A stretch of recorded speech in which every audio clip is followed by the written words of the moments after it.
చెప్పుకొని జయ హే జయ జయ హే జననీ అని జయ గీతమ్ములు పాడుకొని జయ గీతమ్ములు పాడుకొని పావన చరితం అఖండ భారత ఖండమని ఇది అక్షయ అమృత భాండమని పాడుదమా గలమందుకొని బలం కాపాడుకొని కడు గర్వంగా పాడుదమా స్వేచ్ఛా గీతం ఎగరేయుదమా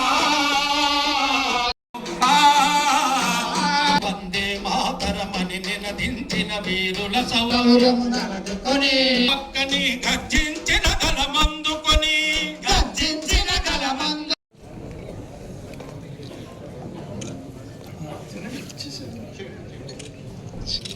ఓకేనా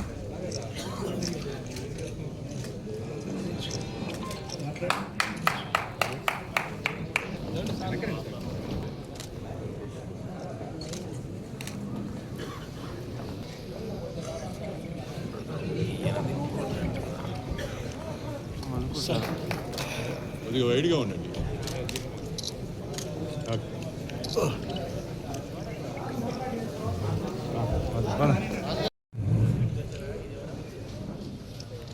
working journalist AP working journalist federation మరియు ఏపీ బ్రాడ్కాస్ట్ జర్నలిస్ట్ అసోసియేషన్ వారి ఆధ్వర్యంలో ఏర్పాటు చేసిన సమావేశానికి అధ్యక్షత వహిస్తున్న వెంకటరావు గారికి,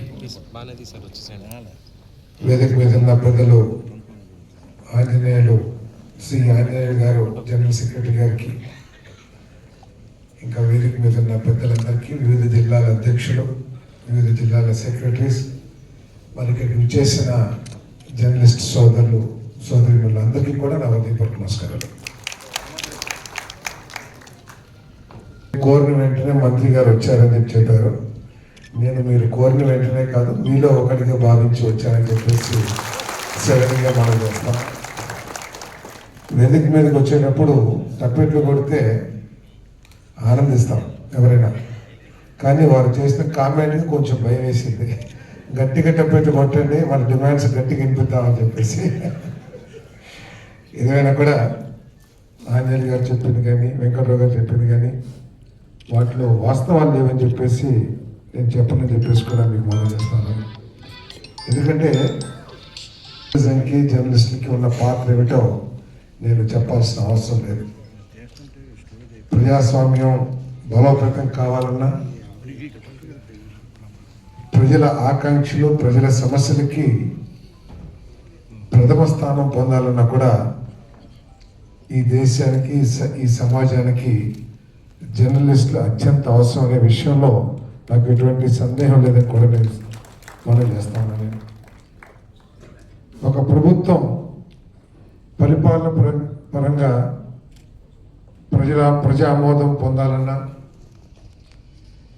లేదు ప్రజలు ఒక ప్రభుత్వం పబ్లిక్ పర్సెప్షన్ వివక్ష రహితంగా ప్రభుత్వం దృష్టికి తీసుకురాగలిగిన మాధ్యమం మీడియా. కాబట్టి మిమ్మల్ని ఈ ప్రభుత్వం ఎప్పటికీ విస్మరించదు, నిర్లక్ష్యం కూడా చేయదని చెప్పేసి మనం చేస్తాం.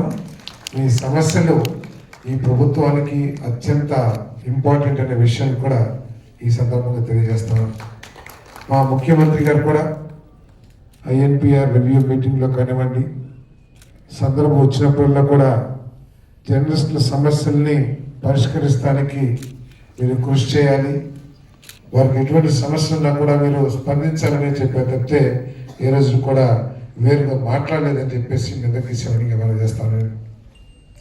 మరి ఈరోజు అజయ్ గారు మాట్లాడుతూ మరి చాలా రాష్ట్రాల్లో సంక్షేమ కార్యక్రమాలు, ప్రత్యేకంగా జర్నలిస్టులకు సంబంధించి సంక్షేమ కార్యక్రమాలు చేస్తూ ఉన్నారు, మన రాష్ట్రంలో ఏమీ చేస్తలేదు అనే ఒక మాట మాట్లాడారు. కానీ నేను చెప్పదలుచుకుంది ఏమిటంటే, దేశంలో అన్ని రాష్ట్రాల కంటే కూడా సంక్షేమ కార్యక్రమం పెద్ద ఎత్తున చేస్తున్న ప్రభుత్వం ఈ కూటమి ప్రభుత్వం అని చెప్పేసి చెప్పక తప్పదని చెప్పేసి మీకు మనం చేస్తా ఉన్నాను.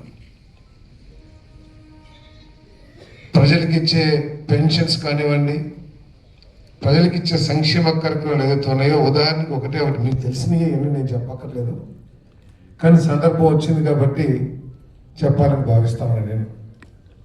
అంటే ఇతర రాష్ట్రాలతో పోల్చారు కాబట్టి.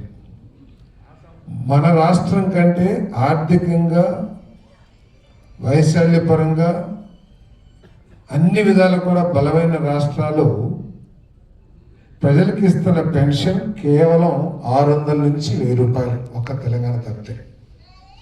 మహారాష్ట్ర తీసుకోండి, కర్ణాటక తీసుకోండి, ఉత్తరప్రదేశ్ తీసుకోండి, తమిళనాడు తీసుకోండి, ఏ రాష్ట్రాన్ని తీసుకోండి, మీరు పోల్చారు కాబట్టి చెప్పాల్సిన బాధ్యత నాకు ఉంటుంది. కాబట్టి కొంచెం మీరు చెప్పినంత కూడా నేను విన్నాను, నేను చెప్పేది కూడా మీకు అవసరమైందే తీసుకోండి. అవసరం కూడా ఏమైనా పెన్షన్ సంవత్సరానికి 33,000 కోట్ల రూపాయలు ఇస్తుందని చెప్పేసి కూడా మీకు మనం చేస్తాను. కాకపోతే మరి జర్నలిస్టులకు సంబంధించిన ఏదైతే సమస్యలు ఉన్నాయో మరి వాటిని పరిష్కరించాల్సిన బాధ్యత ప్రభుత్వం మీద ఉంది. తప్పకుండా వాటిని కొన్ని ఆర్థిక సమస్యల మూలంగా కొన్ని నిర్ణయాలు వెంటనే తీసుకోలేకపోతున్నామో, కానీ బట్ ఈ ప్రభుత్వం, కూటమి ప్రభుత్వం ఎప్పుడు కూడా అనుకూలంగానే ఉంటుందని చెప్పేసి మీకు సవినీయంగా తెలియజేస్తామని చెప్పారు. జర్నలిస్ట్కి రాజకీయ అభిప్రాయం ఏముండదు, ఓటు వేసి